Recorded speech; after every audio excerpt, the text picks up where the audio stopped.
wow, what a storm hit us this weekend. And the thing is, it was so intense, as Corey was saying, this thing goes from microburst status to macroburst because of the area that was so hard hit. Sky Fox has been flying all over town this morning, kind of surveying the damage. Photojournalist Troy Barrett joins us live this morning. And Troy, tell us where you are right now.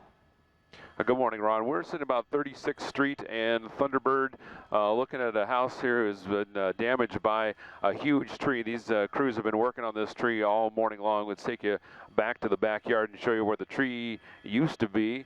And now it's on top of this house here. The damage is kind of in spots here around this area. So this is in the north end of the town, right around the 51 in Thunderbird. You can see those crews there. If you give me just a second, I'll take the camera and move it just a couple of miles. We'll go to the west of the 51 here, and I'll show you another house as we pass the 51. I'll show you another house that does have another downed tree in the front yard, and you can see it actually took out a light pole at the corner of that house, and it's got the road shut down. There's also another tree that's down in the park that's just to the west of that house. And then we'll go one more spot here before we stop, and there's a church that has some pretty extensive roof damage. Let me go ahead and adjust the camera for you here, and you can see all the roof sections that have been blown off of this church here and strewn about, not only into the backyard or the back play area of this church and school, but you can see all the roof that's been ripped off and just kind of thrown into the back section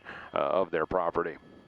And when you're dealing with a huge building like that, I mean, there's really no way to escape it. But when you were on the other side of the freeway there, you took a look at that one tree, and Corey and I were talking about this earlier. It just literally depends when the wind starts swirling like that, which way they're blowing. Because, for example, you had that one tree that crashed right on the guy's house. His neighbor could have had similar kinds of damage. Yeah, the guy right over there, but the tree actually blew more toward the west.